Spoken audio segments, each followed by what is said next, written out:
Hi, I'm Caroline Stocks with Pig Health Today, and we're speaking to Doug Powers, who's a swine veterinarian at Four Star Veterinary Service. Doug, thank you very much for joining us today. Thanks for having me. Now, there's been a flurry of articles about Mycoplasma hyorhinis in recent years, and we're seeing more and more cases of it. Do you think that it's a re-emerging pathogen, or is it an emerging one? Oh, I think it's re-emerging. So it's been around for a while, and it used to cause problems, and now, again, today it's starting to cause a lot more problems.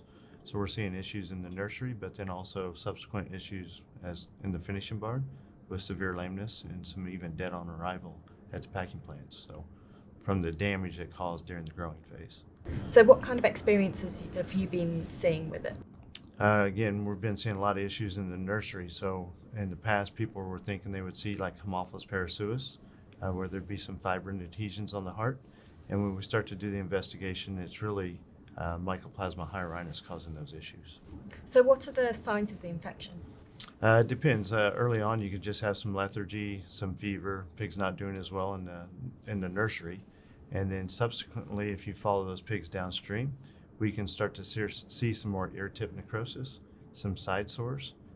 Then we start to see the severe lameness in the hind legs and the hogs. So how do pigs actually contract it in the first place? Usually comes from the sows. So it's circulating through the sows, comes in with incoming gilts, it's unstable in the sow herd. They pass it on to the pigs. The peak level of infection in the pigs is starting around 3 weeks of age, maybe 5. And then it starts to go down, but then it starts to go systemic through the body and causes these other issues. Is it a secondary infection? Some people think it's secondary. I believe it's probably primary and can cause quite a bit of health issues on its own, especially in the high health herds. And in terms of losses, what causes the biggest losses with the disease? Is it loss of production or mortality? It depends on where it hits. If it hits in the nursery, it can cause quite a bit of mortality or open the door for secondary infections to then come in. The biggest loss, though, where we see the biggest production hit, is when it causes the severe lameness in the finishers.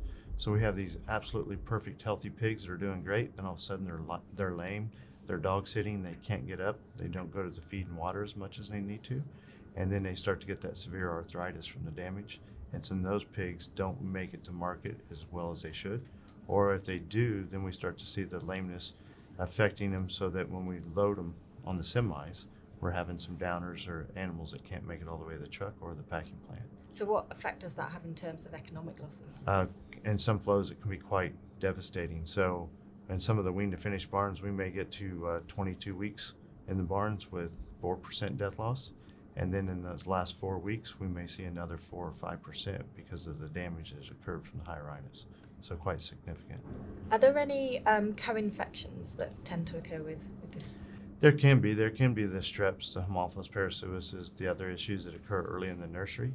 But a lot of times it can be just by itself too.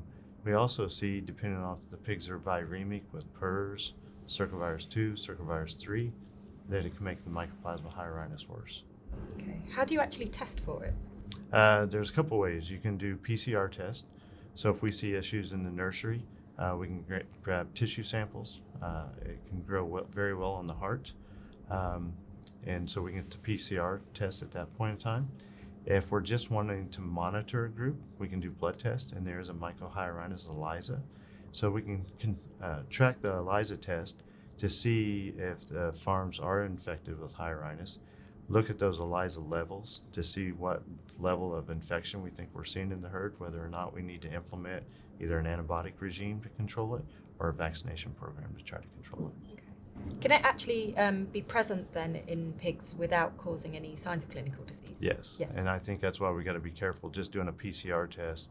The PCR could be positive, but really not much damage going on. So if we have a positive test on a PCR, we need to do further investigation to look to see, are we finding it in tissue samples? And is there disease lesions on the histopath that would align with the mycohyorhinis? And then we also need to go back and look into, in the older pigs and the lameness, are we finding the mycohyorhinis in the joints? And can we prove that there's damage there as well? And is it possible to actually eradicate it from the herd? It's a good question. I think that's something we need to look at and see if we can eliminate it and eradicate it, starting on some flows. but we're just now getting a better understanding. And we've had the PCR test for a while. We've not had the ELISA test. So now that we have the ELISA, we can kind of look to see how broad spread it is, and then to see if we can put some programs in to try to eradicate it. I think eventually that needs to be our goal. So once it's actually in a herd, does it linger? How does it move through the herd? In the sows, we really don't see any clinical signs at all, but we know that the sows will pass it on to their piglets in the farrowing house. And then if they're high health status, nothing much going on, nutrition's good, it may just stay at a low level. We may not see a lot, but sometimes if our nutrition's not quite right, we're a little deficient in some vitamins and minerals, then we can start to see it take off. Or if we get a viral infection that comes in, weakens the immune system of the pigs, and then the mycohyorhinis will really ramp up. So is it worth testing for it even if you're not seeing any of those signs and given all of those implications? It depends what the economic way our industry is today. Producers are not wanting to spend as much money or any money if they don't have to, just to save on cost. But if we are seeing some clinical signs and you've had some PCR positives, I think it's worth testing to see if it's in the herd and at what level. Okay, good stuff. Thanks very much. We've been speaking to Doug Powers, who's a swine veterinarian at Four Star Veterinary Service. Doug, thanks very much for joining us. Hey, thank you very much.